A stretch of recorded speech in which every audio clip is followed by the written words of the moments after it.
자, 이 시간부터는 부동산 금융에 대해서 알아보겠습니다.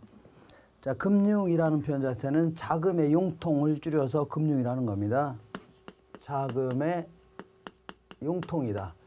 그래서 앞에 가운데 자를 따서 이제 융통이라 자금의 융통을 금융이라 하는데, 우리가 보통 일반적으로 얘기할 때는 융통한다 이렇게 표현할 때는 여기서 돈을 막 빌린다 그런 의미가 상당히 강하지 않습니까? 근데 요거보다는 좀 더 넓은 개념입니다. 융통이라는 표현 자체는 때로는 이제 빌리는 것보다 좀 넓은 개념이다 생각하시면 됩니다. 때로는 사업 자금으로 이렇게 동업의 형태로 돈을 끌어들이는 것도 다 어떤 의미에서는 융통한다 이렇게 표현할 수 있습니다. 그러니까 자, 뭐 제대로 좀 표현하자면 자금의 조달 이런 측면에 더 가깝다 생각하시면 됩니다. 그래서 이 금융이라는 표현 자체의 정확한 용어는 어떤 화폐만의 수요 공급에 의한 뭐 독립적인 유통이다 이렇게 좀 어려운 표현을 쓰는데, 이 화폐가 개입되는 경우는 어떤 경우입니까? 화폐가 개입되는 경우는 우리가 이마트에 가서 물건 구입하려면 물건 구입에 대한 대가로 화폐를 지불하는 거죠.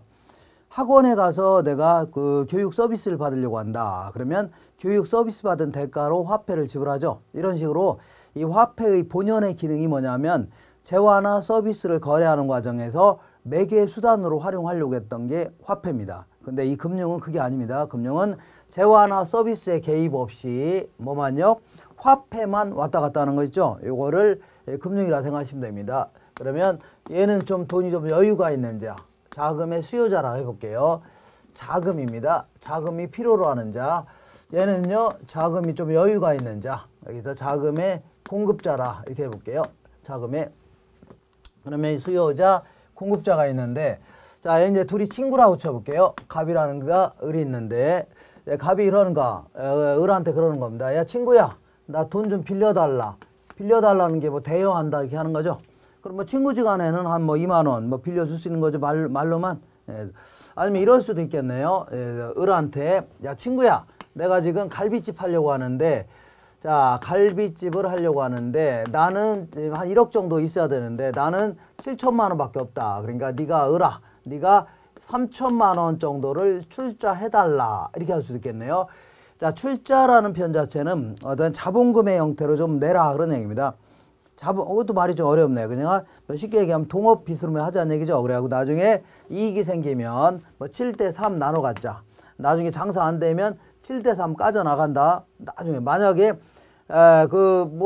완전히 망했다. 그럼 너 가져간 돈 없을 수도 있다. 이렇게 할 수 있겠네요. 이렇게 하는 것을 출자한다. 이렇게 표현합니다. 그러면 뭐 친구지간에라든가 아니면 뭐 친인척 간에는 뭐 말로만 빌려줄 수도 있고, 뭐 말로만 뭐 몇천 개 출자할 수도 있을 겁니다. 근데 이제 잘 모르는 사람끼리는 당연히요, 뭐 적어줘야 돼요? 증빙 서류를 갖춰야 되는 거 아닙니까? 그러니까 돈을 빌렸을 때는 당연히 차용증서 써주면 됩니다. 종이에다가 딱 돈 얼마 빌렸으니까 언제까지 갚겠다. 그 다음에 이자는 얼마 주겠다. 이렇게 하면 됩니다. 그 다음에 출자 받았을 때는 지분증서라는 걸 써주면 됩니다. 지분증서는 지분의 형태로 어떤 증빙 서류 생각하시면 됩니다. 여기다가 갈비집 하려는 지분증서다.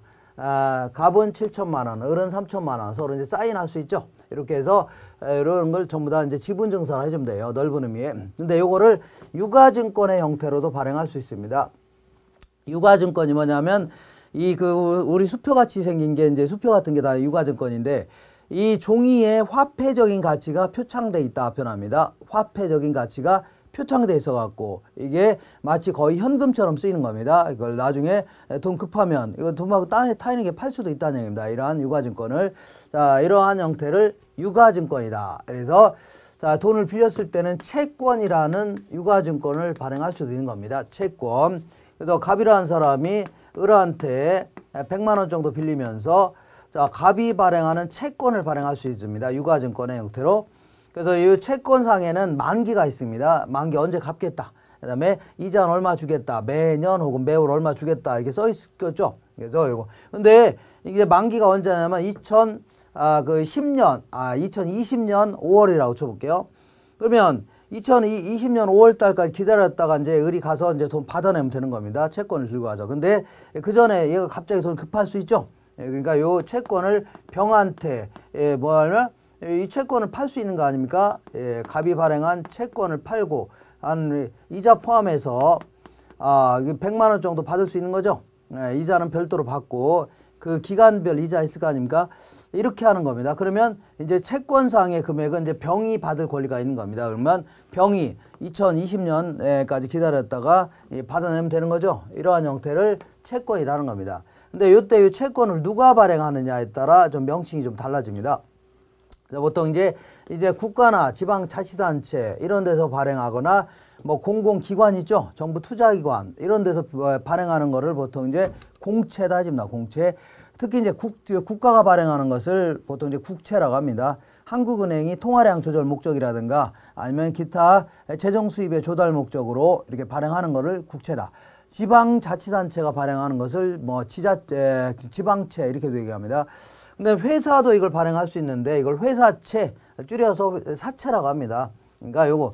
근데 이제 회사채 같은 경우는 이걸 아무나 발행하면 안 되겠죠. 예컨대 뭐 중소기업이 조그만 중소기업이 프린트에다가 이제 뽑아갖고 이걸 채권을 발행했다가 나중에 돈을 못 돌려주면 어떻게 합니까? 뭐 큰일 나죠. 그러니까 어느 정도 신뢰성이 좀 있어야 됩니다. 그러니까 이 회사채를 아무나 발행하는 건 아니고 보통 이제 상장기관 중에 상당한 조건을 갖추셔야 됩니다. 그러니까 상장회사라는 게 우리 신문지상에 매일매일 주가를 공시하고 있는 그런 회사들이죠. 그 정도라면 어느 정도 이제 자본력이라든가 이런 걸 갖추고 있는 거 아닙니까? 기업 성과라든가 이런 게 상장하기 위한 조건이 상당히 까다롭기 때문에 그러니까 어느 정도 그 자격을 갖춘 자가 채권을 발행하는 건다. 왜냐하면 이 채권이라는 것은 그냥 이게 종이 같은 걸 발행하면서 불특정 다수인한테 돈을 막 빌리는 겁니다. 그럼 뭐뭐로 채권을 구입했다 나중에 손해나는 사람도 있을 거 아닙니까? 그러니까 함부로 발행하면 안 되겠죠. 그런 얘기입니다.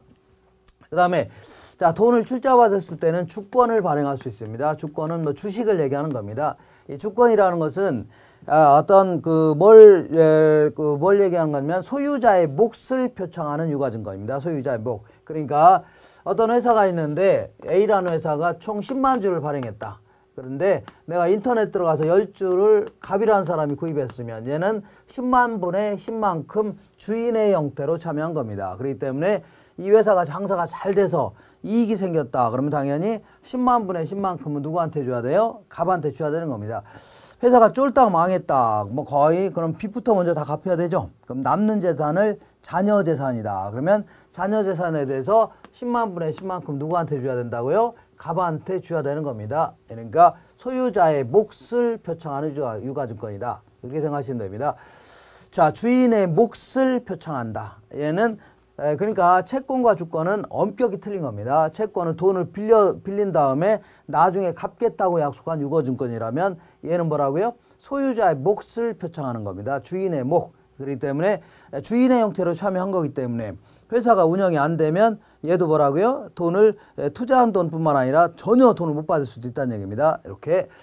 자, 그러면 이 금융은 크게 두 가지 형태로 구분하는데 이렇게 돈을 빌린 다음에 차용증서라든가 채권을 발행하는 그러한 형태의 금융을 뭐라 하냐면 부채금융이다. 이렇게 얘기합니다. 부채금융. 그 다음에 돈을 출자받은 다음에 지분증서라든가 주권을 발행하는 그러한 형태의 금융을 지분금융이다. 이렇게 얘기합니다. 지분금융. 그래서 우리가 이제 부채금융의 대표적인 게 이제 아파트 구입하려고 돈을 빌릴 수도 있는 거죠. 이런 게 대표적인 뭐라고요? 부채금융이 되는 겁니다. 부채금융. 자, 근데 이제 이 부채금융과 관련돼서 채권을 발행하기도 합니다. 그래서 이런 것들은 이제 ABS다, MBS다 일종의 이제 채권을 발행하고 있습니다. 그 다음에 뭐 부동산 관련된 지분금융은 나중에 이제 부동산 투자회사라고 있는데 리츠 회사라고 얘네들은 돈을 끌어당기면서 주식을 발행합니다. 부동산 관련돼서. 그 다음에 부동산 신디케이트라든가 조인트 벤처 이런 것들도 돈을 끌어다니면서 그 주식을 발행하는 이러한 형태입니다. 그래서 지분금이다. 그래서 이런 내용을 쭉 공부할 겁니다. 공부할 거예요. 자, 어쨌거나 이제 이런 내용을 공부할 건데 이 부채금융과 관련돼서 공부할 내용은 거의 정해져 있습니다. 그래서 공부할 내용을 확인해 볼게요.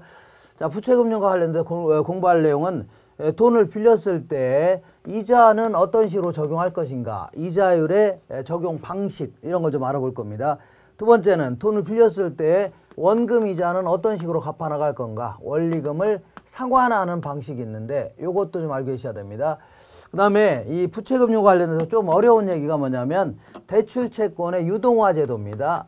유동화라는 것은 누구한테 돈을 빌려주면 10년이고 30년 있다 받을 채권인데 이걸 돈이 당장 급하니까 이거 누구한테 돈 파는 겁니다. 그럼 바로 돈 생기는 거죠. 이런 식으로 장래 받을 채권을 당장 현금화 시키는 걸 뭐라고요? 유동화 시킨다 표현합니다. 유동화. 요 셋 중에서는 요게 좀 까딱스러운 얘기고, 그 다음에 지분금융과 관련돼서는 전반적인 개략적인 얘기하고, 그 다음에 리츠 회사라고 있습니다. 리츠 회사의 제도에 대해서 나오니까 이걸 정리하셔야 됩니다. 그래서 이런 내용 중심으로 해서 쭉 정리하는 게 뭐냐면 금융입니다. 금융. 그러면 맨 먼저 부동산 금융의 서설이다 해서, 자, 부동산 금융은 어떤 기능을 하냐, 뭐 그런 얘기인데, 뭐 좋은 얘기 써놓은 겁니다. 주택 거래를 활성화시킬 수 있죠. 그러니까 그 돈을 좀 많이 빌려준다면 아파트 구입하는 사람도 많아질 것이고, 또 건설업자한테 돈을 많이 빌려주면 또 아파트 많이 지을 거 아닙니까? 그래서 아무래도 주택 거래가 활성화가 될 수 있다는 얘기입니다.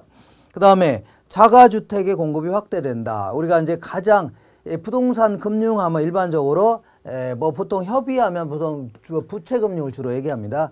그리고 이 그 부동산 금융 중에 그래도 가장 큰 범위를 차지하고 있다. 이거는 주택금융이 그래도 가장 큰 범위를 차지하고 있는 겁니다. 왜냐하면 우리 주변에 웬만한 사람들은 은행에서 돈 빌리지 않았나요? 그리고 또 건설업자한테도 무지장 많이 빌려주잖아요. 그러니까 가장 큰 범위고 가장 중요한 그 파트가 뭐라고요? 주택금융이다 생각하시면 됩니다.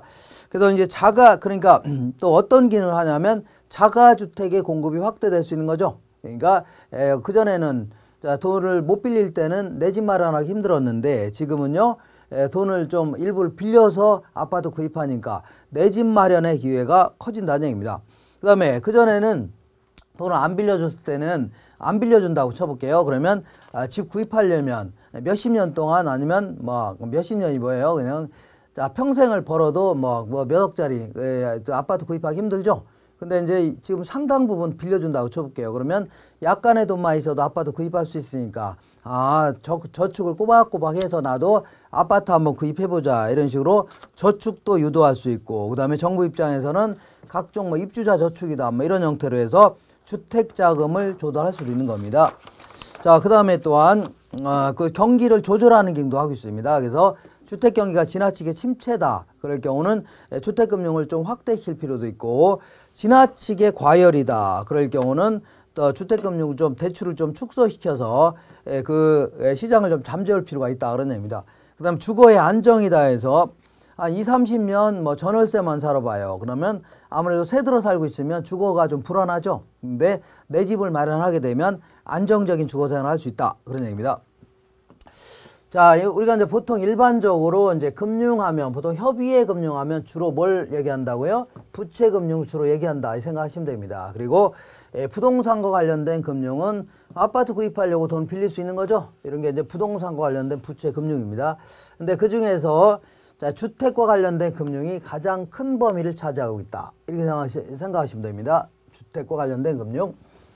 우리나라에서는 담보대출 규모가 거의 600조 가까이가 됩니다. 어마어마한 그 대출이 들어가고 있는 거 아닙니까? 또 건설업자한테도 무지막지하게 많이 돈이 들어가는 거 아닙니까? 그러니까 가장 큰 범위를 차지하고 있다 생각하시면 됩니다.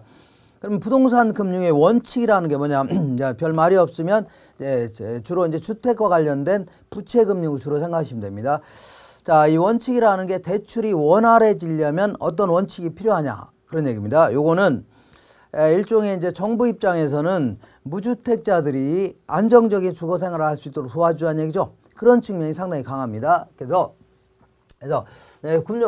금융의 원칙이라는 게 뭐냐면, 그러면 대출이 원활해지려면 그런 얘기입니다. 대출이 원활해지려면 어떠한 원칙들이 필요하냐, 그런 얘기입니다. 자, 그럼 맨 먼저 자금이 충분히 확보가 돼야 될 거 아닙니까? 자금의 확보가 매우 중요하다. 그래서 은행 같은 경우에는 자금을 많이 확보할 필요가 있는데, 문제는 예금만 받아갖고 그 아파트 무지막지하게 많이 지어지는데 여기다가 대출하는 건 한계가 있는 거죠. 그래서 가능하면 뭐 입주자 저축이라든가 이런 걸 보다 활성화시켜서 돈을 민간 자금을 자꾸 끌어들일 방법이 있죠. 이런 거를 자꾸 강구해야 됩니다. 주택 복권 사업이라든가 이런 걸 통해서 자금을 많이 끌어들일 수 있는 방법을 좀 강구해야 되고, 자, 두 번째는 자, 이렇게 그 예금 받아갖고 이제 그 어떤 아파트 담보대출을 해주는 거는 한계가 있다는 얘기입니다. 그래서 두 번째는 대출 채권의 대출 채권의 유동화라고 해서 아까 얘기한 대로 유동화가 뭐냐면 누구한테 돈을 빌려주면 대출 채권이 생길 거 아닙니까? 그래서 이 채권을 누구한테 파는 겁니다. 뭐 기관 투자자 이런 데 팔게 되면 바로 돈 생기는 거죠. 그럼 이동하다가 또 빌려주는 겁니다. 그럼 또 채권이 생길 거 아닙니까? 그럼 채권을 또 파는 겁니다. 그러면 한정된 자원으로 무수히 많은 사람한테 돈을 빌릴 수가 있는 거죠. 이런 거를 대출 채권의 유동화 제도라는 겁니다. 매우 중요한 제도네요. 충분한 자금을 확보해야 돼요. 근데 자금만 충분하면 뭐합니까? 돈을 무주택자들이 빌릴 수가 있어야 되죠. 그러니까 이자 같은 게 너무 비싸갖고 돈 벌어서 200만 원 벌어서 한 달에 100만 원씩 이자 나가면 뭐 먹고 삽니까? 그죠? 그리고 또 돈도 한 1억 빌려주면서 3년 만에 갚아라. 그러면 돈 갚기 힘들죠. 그러니까 가능하면 이 장기간에 걸쳐서 이자율도 좀 낮출 수 있는 방법이 있죠. 이런 걸 자꾸 광고해야 됩니다. 그래야지 소비자가 돈 빌릴 수 있는 거 아닙니까? 그 다음에 이 주택금융 같은 경우는 보통 기간이 장기입니다. 그러니까 1억짜리 부동산을 구입하는데 7천만 원까지 빌려주겠다. 근데 나중에 이 기간은 장기이기 때문에 5년 뒤에 이게 어떻게 될지 모르는 거죠. 예를 들어서 담보가치가 예를 들어 장례식장이 옆에 들어왔다. 자, 그럴 경우는 담보가치가 뚝 떨어지는 거죠. 그래서 돈을 갚으면 상관없는데 못 갚는다 그러면 경매로 처분할 수밖에 없는 겁니다. 그러면 매각 대금이 3천만 원 정도 들어왔다. 그러면 은행은 이게 손해볼 수도 있는 거 아닙니까? 왜냐하면 단기 대출이라면 뭐 주택 가치가 앞으로 어떻게 될지 바로 예측할 수 있지만 5년 뒤에 10년 뒤에 이건 아무도 모른다는 얘기죠.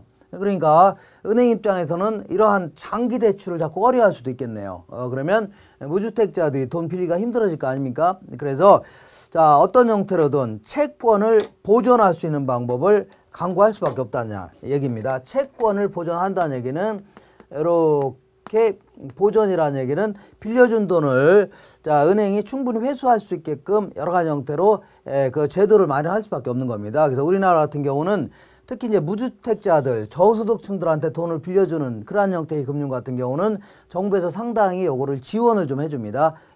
나중에 손해나면 그런 부분을 그 금융공사라든가 이런 데서 지원해주는 그러한 형태를 많이 운영합니다. 그래서 요걸 뭐라 하면 나중에 정부 지원저당이다 이렇게 표현합니다. 정부 지원저당. 그래서 상당히 금융기관이 겪을 수 있는 위험을 많이 줄여줘야 얘들이 쉽게 돈을 빌려줄 거 아닙니까? 그래야지 대출받기가 용이해지죠. 그러니까 이렇게 네 가지 조건이 바로 뭐가 된다고요? 대출의 뭐 원칙이다. 그러니까 대출이 원활해지려면 이런 원칙이 좀 필요하다는 얘기입니다. 이번에는 부동산 금융의 분류다 해갖고 부동산 금융을 뭐 여러 가지 형태로 한번 나눠보는 겁니다. 보통 이제 이렇게 자, 별 말이 없으면 주로 무슨 금융을 생각하시면 된다고요? 부채금융을 주로 생각하시면 됩니다. 부채금융. 자, 거기 보시면 그 부동산 금융은 자금의 수요자에 따른 주택금융. 보통 이제 부동산 금융하면 주택금융을 주로 얘기하는데 이때 이제 주택금융 크게 두 가지로 나눠집니다. 주택 소비금융이라는 게 있고 그 다음에 주택개발금융이다. 주택개발금융이다. 이렇게 나눠지는데 주택소비금융은 우리 같은 사람이 아파트 구입하는데 1억짜리 아파트 구입하는데 은행에서 한 7천만 원 정도 빌려주겠다. 이런 거를 주택소비금융이다. 그 다음에 주택개발금융은 건설업자가 이 땅은 갖고 있는데 이 위에다가 건물을 올리려고 합니다.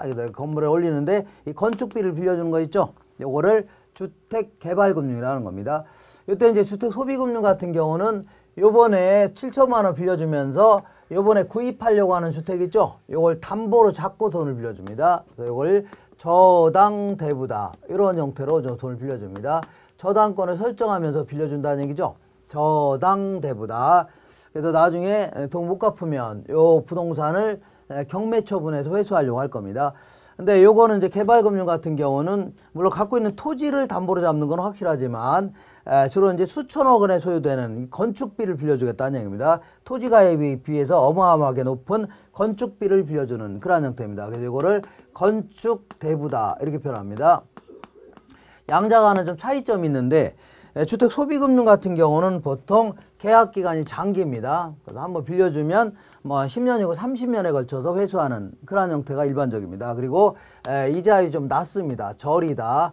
그러니까 요거는 보통 이제 요걸 담보로 잡고 돈을 빌려주는 그러한 형태이기 때문에 나중에 돈 못 갚으면 담보로 잡은 것을 경매 처분해서 회수하려고 할 거 아닙니까? 그러니까 은행 입장에서는 항상 돈 빌려줬을 때 자기네들도 위험이 작으면 이자율도 낮은 거고 위험이 커지면요 높은 이자율이 적용되는 겁니다. 그러니까 상대적으로 위험이 작으니까 이자율도 낮습니다. 그리고 특히 정부 입장에서는 그 저소득층들에게 그 안정적으로 돈을 빌려주려면 이자가 좀 낮아야 될 거 아닙니까? 그래야지 그럴 거 아닙니까? 그러니까 저소득층한테 빌려주는 거는 정부에서 상당히 지원을 많이 해줍니다. 아까 얘기한 대로 뭐 기준금리 같은 걸 조정한다든가 뭐 아니면 기타 대출 기간이 안 올 수 있는 위험수를 많이 줄여줘서 이자율을 낮출 수 있는 방법을 강구해 줘야 됩니다. 그 다음에 요거는 빌려줄 때 7천만 원 한꺼번에 빌려줍니다. 그래서 일시에 대부해 준다. 그 다음에 나중에 상환받을 때는 자, 이 장기간에 걸쳐서 장기간에 있어서 분할해서 상환받는 그러한 형태를 주로 취합니다. 근데 거기에 비해서 이 개발금융 같은 경우는 보통 건축 기간 동안에만 빌려줍니다. 그래서 상대적으로 단기가 될 수밖에 없네요. 그리고 요건 나중에 완공되면 뭘 하겠다고요? 분양하게 되면 분양금으로 회수하겠다 그런 얘기인데 나중에 분양이 안 되면 어떻게 할 겁니까? 미분양된 게 무지장 많은데 그러니까 이자 그 위험이 상당히 클 수밖에 없어요. 그래서 상대를 외부보다는 엄청나게 고리입니다. 이자율이 상당히 높다. 위험이 크니까. 그 다음에 요거는 예를 들어 여기다 한 1,000억 정도 빌려주겠다 그런 얘기인데 한꺼번에 빌려주는 게 아니라 층수가 올라감에 따라서 계속 감리를 통해서 철저한 감리를 통해서 그 찔끔찔끔 빌려줍니다. 그래서 이거를 단계별로 대부해 준다 이렇게 표현합니다. 자 그러다가 나중에 완공이 되면 분양할 거 아닙니까? 분양하게 되면 그때는 분양대금에서 일시에 회수하는 일시에 상환받는 그런 형태를 취합니다. 일시에 상환받는다. 자 그럼 나중에 분양이 안 되면 어떻게 하냐? 그러면 이때는 보존 등기를 해야 됩니다. 완공됐으니까. 그러면 보존 등기된 거를 저당권 설정해서 이제 저당대부 형태로 바뀌어 나가는 그런 형태로 관리할 겁니다. 자, 그 다음에 이제 저당대부의 형태에 따라서 재래적 저당이 있고 정부 지원 저당이 있는데 자, 정부 지원 저당은 아까 같이 저소득층들한테 은행이 돈을 빌려주는 거에 대해서 정부가 상당한 부분을 여러 가지 채권을 보존해 준다든가 아니면 금리를 낮출 수 있는 방법 같은 거 이런 걸 강구해 갖고 정부에서 상당한 지원을 좀 해주겠다는 얘기죠. 이런 거를 정부 지원 저당이다 이렇게 얘기합니다. 그 다음에 직접금융과 간접금융이 있는데 자, 직접금융은 얘는 자금의 수요자고 자, 자금의 수요자 얘는요 자금의 공급자다. 그러면 자금의 수요자 이거 엉망으로 써놨네요. 자 수요자 자 그럼 얘들한테 돈을 이렇게 빌린 다음에 아니면 자 출자받은 다음에 곧바로 뭐라고요? 뭐 채권이라든가 아니면 주식을 발행한다는 얘기죠. 이런 형태를 직접금융이라는 겁니다. 그러니까 공급자로부터 직접 돈을 조달한 다음에 채권이나 주식을 발행하는 그러한 형태를 직접금융이다. 그러니까 누구한테 빌렸는지 다 알 수 있는 그런 형태입니다. 근데 이제 이 간접금융은 뭐가 있냐면 요 사이에 금융기관이 끼어드는 겁니다. 금융기관이. 그래서 여기가 은행이 신한은행이면 신한은행이 끼어갖고 이 얘들한테 우리 같은 사람한테 예금을 받습니다. 예금을 받은 다음에 이 돈을 쭉 끌어모아 갖고 기업이라든가 아니면 아파트 구입하는 사람한테 돈을 빌려주겠다는 얘기죠. 대출해 주겠다는 얘기입니다. 이렇게 이런 형태를 간접금융이다. 그러면 우리가 예금할 때도 뭘 받아야 돼요? 이자 같은 거 받아야 되죠. 그리고 얘네들도 돈 빌려주면서 공짜로 빌려주는 게 아니라 이자를 받는 겁니다. 그럼 얘 이자가 5%라면 요것도 5%를 받으면 은행은 뭐 먹고 삽니까? 은행도 남는 게 있어야 될 거 아닙니까? 그래야지 이거 임대료 내야 되고 은행 직원도 막 월급도 주고 해야 되죠. 그러니까 이거는 한 10% 정도 받아야 되겠네요. 그럼 요 차이가 결국은 은행이 없는 이익이 되는 거죠. 그걸 가지고 여러 가지 직원들 월급도 줘야 되고 그다음에 또 임대료도 내야 되고 각종 관리비도 내야 되고 또 남는 게 또 있어야 주가가 올라갈 거 아닙니까? 이렇게 해서 결국은 대금업자입니다. 은행은 대금업자가 뭐냐면 돈을 싼 이자로 빌려서 비싼 이자로 빌려주는 이러한 업체를 대금업이라는 겁니다. 자, 근데 다만 이제 은행 같은 경우는 이자율이 좀 낮으니까 저리 대금업자다 이렇게 할 수 있네요. 근데 우리 동네 아줌마들은 이제 고리 대금업자 이렇게 할 수 있죠. 이렇게. 자, 그 다음에 이렇게 좀 알고 계시고, 그 다음에 이제 제도권 금융과 비제도권 금융이 있는데, 제도권 금융은 은행법에 의한 금융기관이라든가 보험회사, 얘들처럼 보험회사도 막 돈 빌려줍니다. 얘들처럼 자금을 긁어 모아서 대출해 주는 것을 주된 상업으로 하는 그러한 형태의 금융을 제도권 금융이라는 겁니다. 제도권. 그러면 비제도권 금융은 대표적인 게 이러한 그 금융기관이라든가 보험회사 이런 형태의 대출이 아니라는 얘기죠.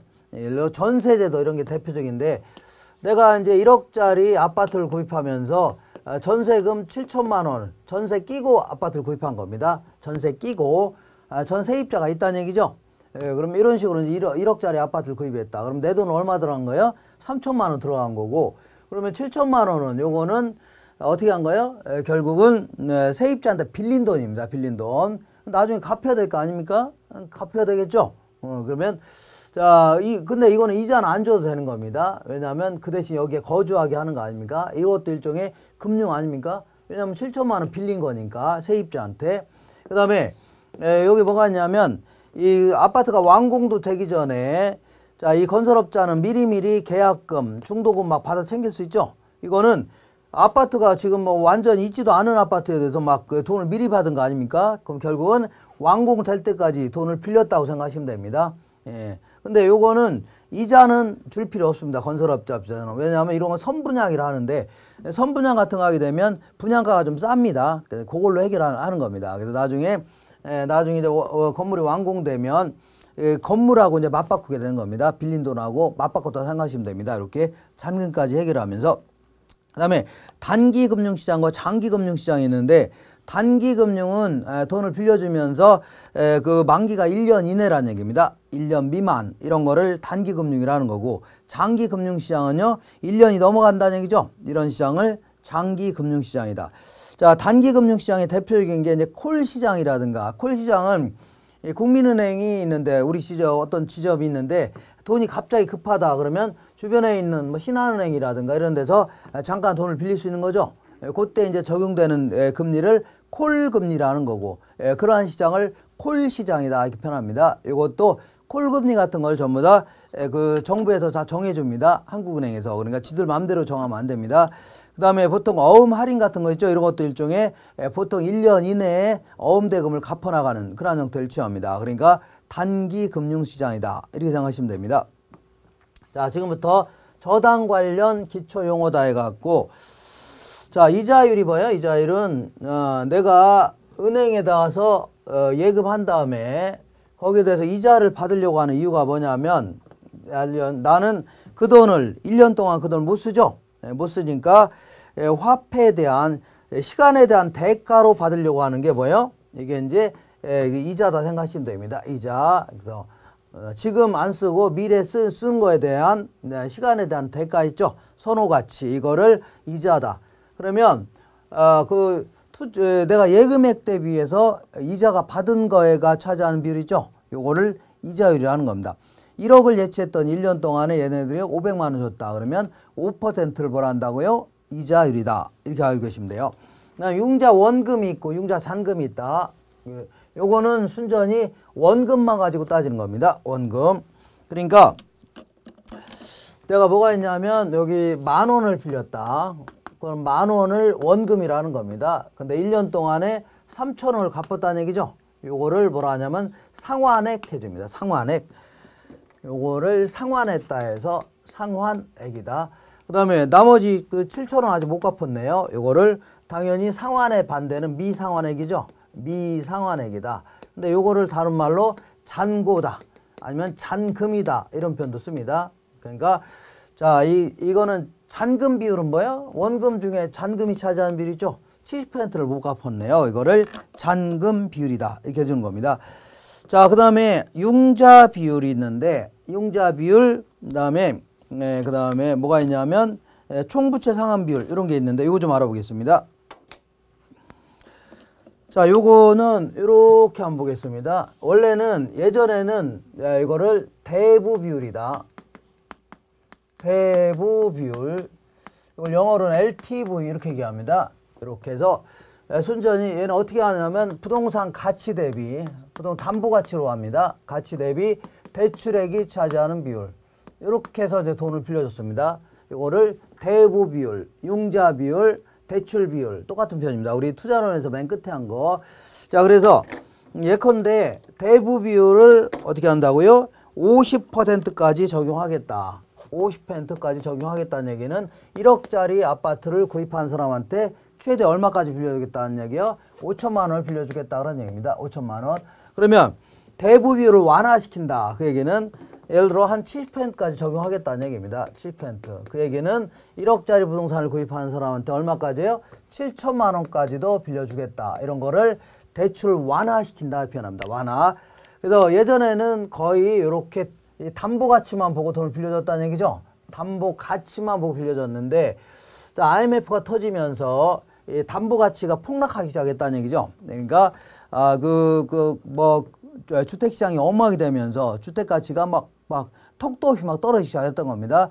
그래도 돈을 잘 갚아나가면 상관없는데 그 회사에서 또한 뭐 기업 구조조정이다 이런 명목하에 미명하에 사람들 잘라내기 시작했던 거 아닙니까? 그래서 이 그 담보 가치만 보고 그러니까 회사도 잘리니까 소득도 없다는 얘기죠. 그러니까 금융시장이 교란이 일어나기 시작했다는 얘기죠. 그래서 도저히 이 담보 가치만 보고 돈을 빌려줬다가는 나중에 뜯길 연료가 무지장 크다는 얘기죠. 그래서 안 되겠다. 그 사람의 소득도 좀 보고 빌려주겠다 해서 나온 게 DTI입니다.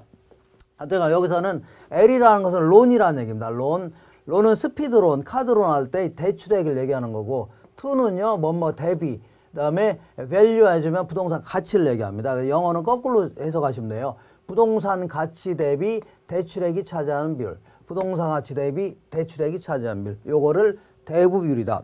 그래서 자, 근데 요즘에는 이제 요것뿐만 아니라 이 부동산에 대해서 요 부동산이 있다면 요거를 그 대부 비율만 보고 빌려주는 게 아니라 총부채 상환 비율이다. 그래서 부채 상환 비율이다. 요거를 이제 DTI라고 합니다. DTI다. 자, 여기선 DEBT라는 것은 매기 지불해야 될 원금뿐만 아니라 이자 있죠. 요거를 DEBT 해갖고 연간 원리금 지불액 아니면 부채 서비스액 이렇게 표현합니다. 매기 갚을 돈에는 원금도 갚아야 되고 이자도 갚아야 될 거 아닙니까? 요거 그래서 매기 갚을 원금뿐만 아니라 이자 있죠. 요거 합쳐서 뭐라고요?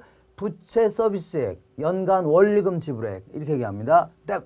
to income이다. 인컴은 소득을 얘기합니다. 소득. 그래서 그 다음에 보통 연간 소득을 가지고 따집니다. 연간 소득 대비 요 부동산을 빌려줬을 때, 돈 빌려줬을 때 담보 받고 연간 원리금 지불액이 차지하는 비율, 원리금 지불액이 차지하는 비율 이걸 뭐한다고요? DTI라는 겁니다. DTI. 그러면 DTI를 최대 40%가 될 때까지만 빌려주겠다. 그럼 40%가 되는 자까지만 빌려주겠다. 그 얘기는 3천만 원을 버는 자가 있다고 쳐볼게요.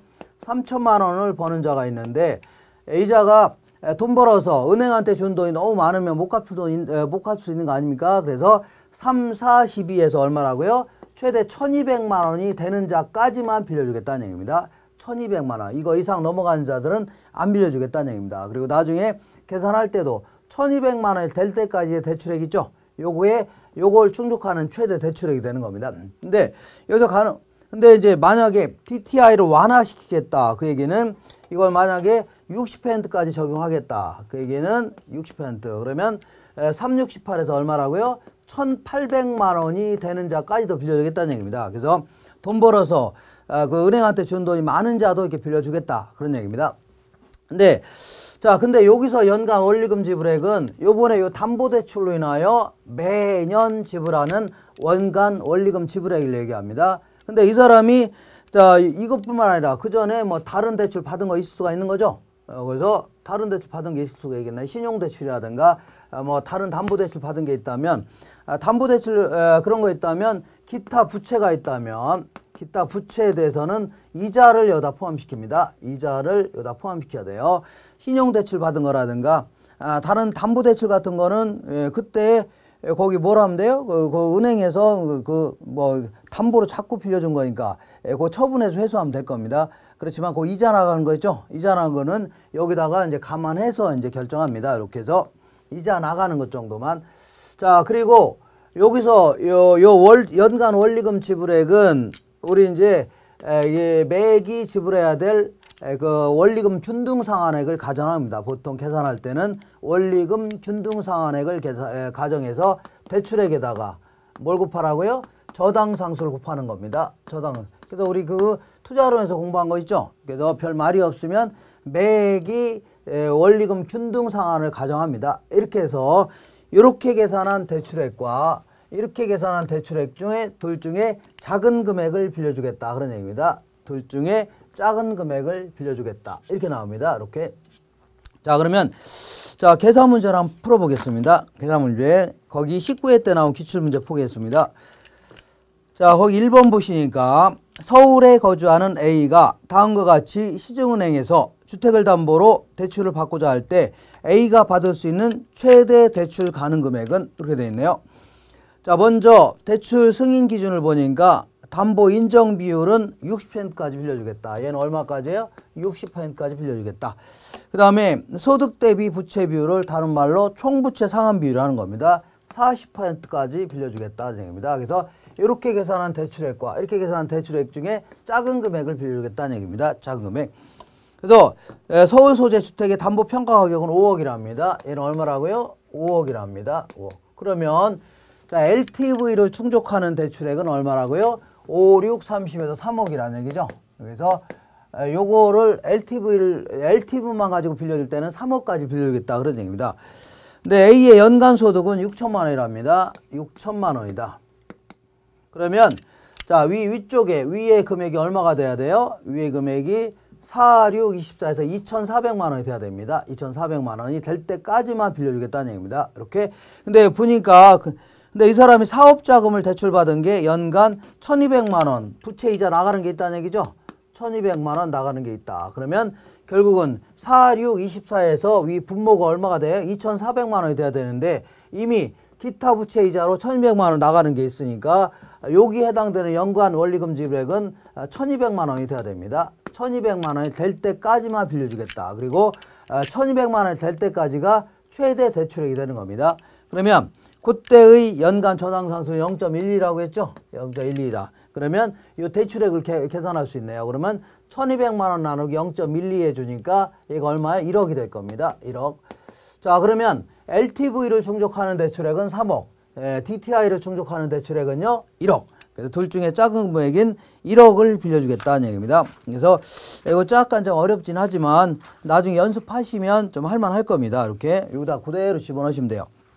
자, 이렇게 해서 자, 뭘 알아봤냐면 아주 기본적인 내용을 알아봤고 그 다음에 그 우리나라의 주택금융 취급기관이 있는데 요거는 그 시간 나시면 한번 쭉쭉 읽어보시면 됩니다. 읽어보시면 되고 곧바로 이제 부채금융과 관련돼서 원리금의 지급 방식이 있는데 그 중에서 이자율을 적용하는 방식과 원리금을 갚아나가는 방식 요거에 대해서 알아볼 겁니다. 근데 먼저 이자율을 조정하는 방식 이걸 먼저 좀 알아보겠습니다.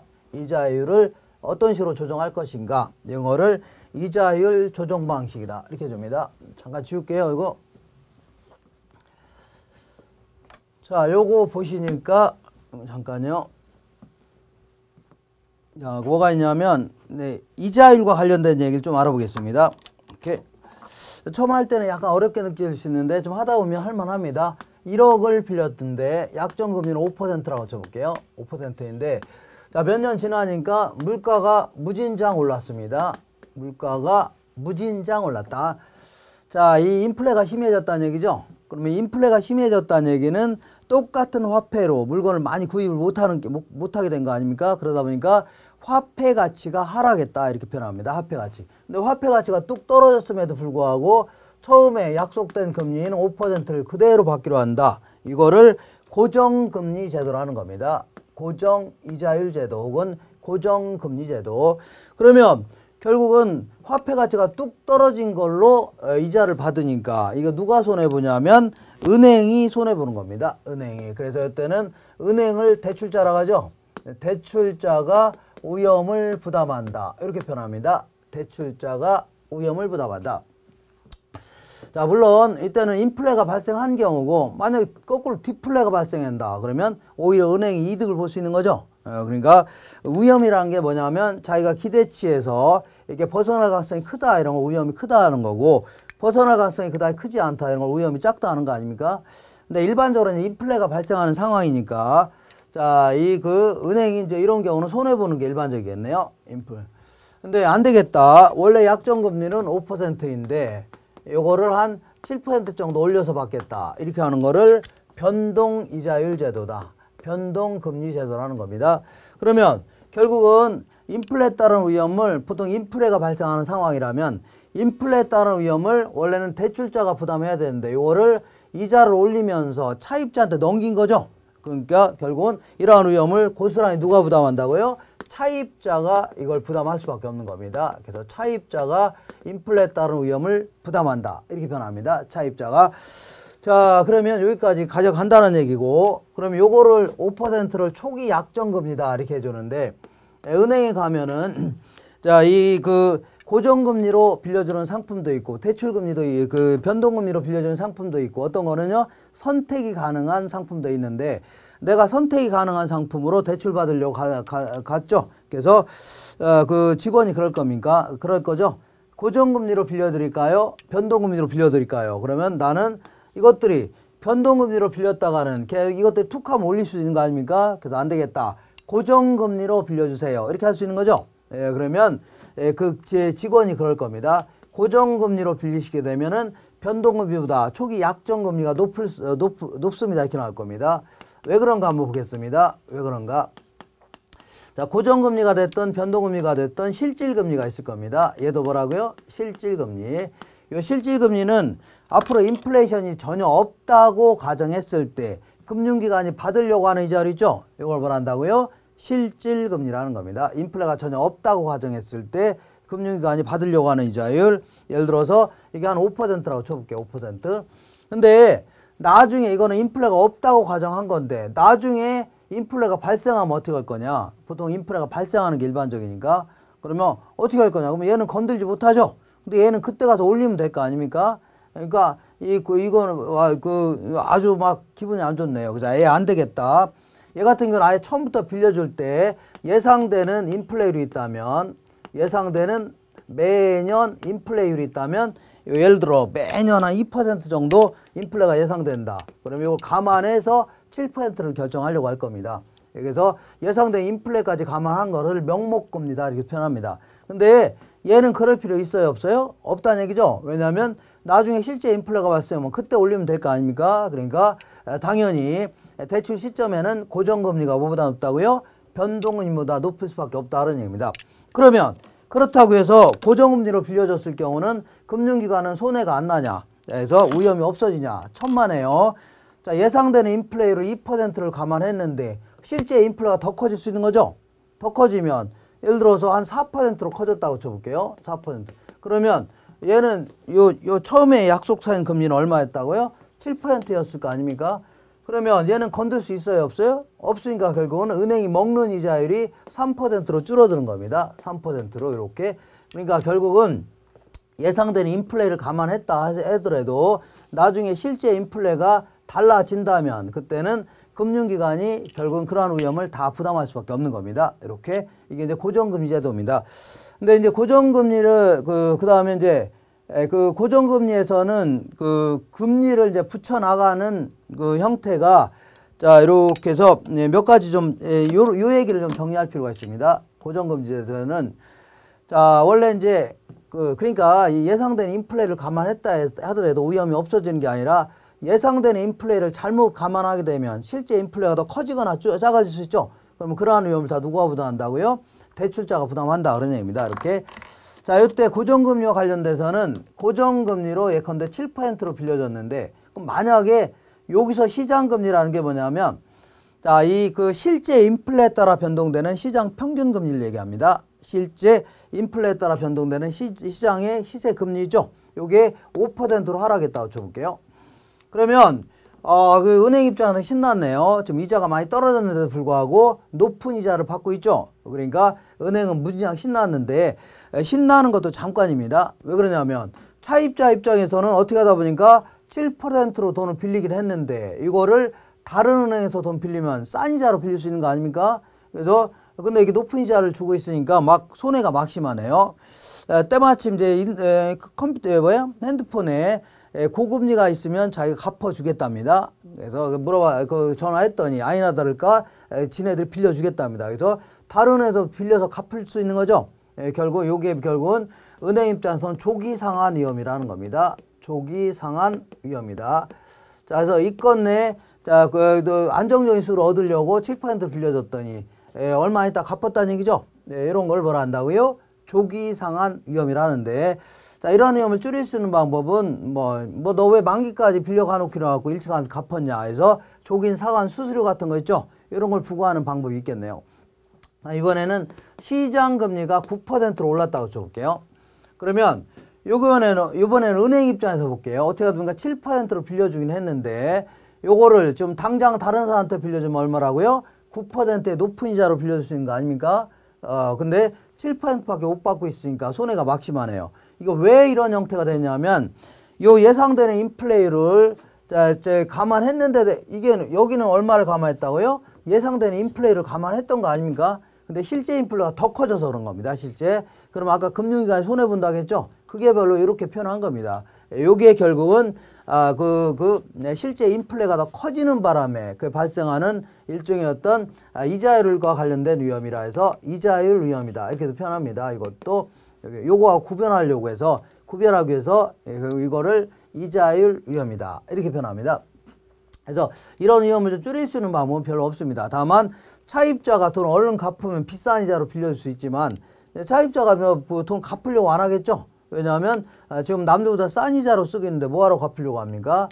그래서 이제 굳이 위험을 줄일 수 있는 방법이 있다면 돈 일찌감치 갚는다면 우리가 남아있는 금액을 잔금이라고 하는데 잔금을 좀 깎아줄 테니까 좀 일찌감치 갚지 않을래? 이렇게 해서 비싼 이자로 빌려주는 방법이 있죠. 이런 방법이 있을 수가 있다. 그렇게 하시면 됩니다. 자, 이번에는 여기서 말하는 실질금리는 대출 시점의 실질금리고 요 실질금리는요 실제 인플레에 따라 계속 변동될 수 있는 겁니다. 변동될 수 있는데 이론적으로는 요 실질금리를 적용하는 방식, 변동금리를 적용하는 방식은 몇 가지가 있는데 먼저 이론적으로 가변이자율 제도다. 가변이자율 제도는 지금 남아있는 금액이 7천만 원이라고 쳐볼게요. 7천만 원에다가 원래 5%를 적용했었는데 자, 나중에 인플레가 발생했다는 얘기죠. 실제 인플레에 따라 이걸 변동시켰다 그런 얘기죠. 그러면 이 이자를 올리는 방법이 크게 이제 가변이자율 제도가 있다. 이건 물가가 상승하면 이자를 올려야 되겠다는 얘기입니다. 근데 조정이자율 제도도 있습니다. 조정이자율 제도는 물가가 상승하면 이자를 올려야 되겠다는 얘기죠. 근데 물가 외의 요인, 예를 들어 환율 같은 게 변동돼도 이자를 올리겠다는 얘기죠. 그러니까 대출자들보다도 재량권이 더 많이 부여되는 방식이 뭐라고요? 조정이자율 제도입니다. 그 다음에 재협정이자율 제도로 알고 있는데 재협정이자율 제도는 차입자하고 대출자가 일정 기간 만나서 협상하는 겁니다. 자, 인플레가 너무 심해졌으니까 이자를 올려야 되겠습니다. 그러면 상대방이 예스 하면 올리는 거고 그렇지 않으면 싫다 그러면 어쩔 수 없이 약관에 따라서 좀 갚아야 되겠습니다. 이렇게 어떠한 장치가 마련되어 있을 겁니다. 이렇게 하는 걸 뭐라고요? 재협정이자율 제도라는 겁니다. 그 다음에 여기는 가격 수준 조정 대부라는 게 있는데 가격 수준 이거는 이자는 거들지 않는 대신에 원래 이자를 올려야 되는데 이자는 그대로 5% 놔둔 상태에서 이 잔금을 예를 들어 7,200만 원 정도 올리겠다. 이런 식으로 할 수 있죠. 이런 식을 뭐라고요? 가격 수준 조정 대부라 합니다. 가격 수준. 이거는 이론적인 얘기고 이거는 거의 안 물어봅니다. 다만 물어본다면 어떤 식으로 물어보냐면 이걸 우리나라에서 실제 이 변동금리를 적용하는 방식을 물어볼 수가 있습니다. 얘는 어떻게 붙이냐면 기준금리에다가 가산금리라는 걸 더해서 책정합니다. 가산금리. 그래서 이 기준금리는 실제 인플레에 따라서 계속 변동시킬 수가 있는 겁니다. 변동. 근데 요거는 대출 시점에 확정을 시킵니다. 그래서 그 사람의 신용도라든가 이런 거라든가 은행도 남는 게 있어야 되죠. 은행 마진 이런 것들은 대출 시점에 붙이는 거고 그 다음에 이 기준금리는 요거는 실제 인플레에 따라 계속 변동시킬 수가 있는 겁니다. 그래서 과거에는 양도성 예금증서라 해서 Certificate of Deposit 해서 이제 양도성 예금증서라는 겁니다. 요거의 실질 금리죠. 시세 금리를 기초로 해서 기준금리를 정해라. 이렇게 나오다가 요즘에는요, 코픽스라고 해서 Cost of Fund Index라고 하는 겁니다. 자금 조달 비용 지수, 요 두 가지를 요즘에는 일반적으로 혼용해서 사용하고 있습니다. 혼용. 자, 요거는 실제 인플레에 따라 이제 변동되는 그런 형태입니다. 이러한 실제 시세 금리에 따라서 변동시켜라. 그 얘기입니다. 자, 요때 간단히 좀 알아보겠습니다. 간단히. 요거는 여기 보시면 이게 뭐냐면 이런 얘기입니다. 은행은 자, 여기 은행이 있다고 쳐볼게요. 은행은 우리 같은 사람한테 예금 받아서 대출해 주는 거 아닙니까? 요때 이걸 자금을 조달하는 형태는 가장 전형적인 게 정기예금, 정기적금입니다. 정기예적금 이런 게 대표적이지만 자, 근래 들어서는 예금 적금을 변형시킨 다양한 형태의 금융상품이 무지장 많이 있을 수 있죠. 각종 뭐 양도성 예금증서라든가 이런 식으로 예금액을 타인에게 이제 양도할 수 있는 그런 권리가 부여되어 있거나 아니면 뭐 CMA다 해서 뭐 자산 관리 구자 뭐 이런 형태, 기타 뭐 환매채다 해갖고 일정 기간 지나면 뭐 은행이 다시 사들이겠다 하는 환매채라든가 신종 기여보험이라든가 뭐 아니면은 뭐 각종 금융 채권 뭐 이런 게 수많이 많이 있을 겁니다. 그러니까 얘네들은 전부 다 예금 적금을 다양한 형태로 변형시켰다 생각하시면 됩니다. 그러면 이렇게 예금 이런 걸 받으면 뭘 줘야 돼요? 이자 줘야 될 거 아닙니까? 이자. 자금을 조달 받았으니까 이자 줘야 되죠. 요 이자를 뭐냐면 자금 조달 비용이라는 겁니다. 자금 조달 비용. 그래서 이거를 코픽스라고 합니다. 코픽스. 근데 과거에는 이 중에서 수많은 자금 조달 수단 중에 양도성 예금증서 있죠. 요것만 가지고서 기준금리를 정해라 이렇게 나왔었습니다. 그래서 보통 이제 3개월에 한 번씩 변동시켜라 그 얘기죠. 그래서 요거는 은행은 시중은행 요즘에 우리 주변에 있는 뭐 신용등급이 AA라고 해서 주변에 있는 은행들이 매일매일 양도성 예금증서에 금리 있죠. 요거를 그 어디다가요?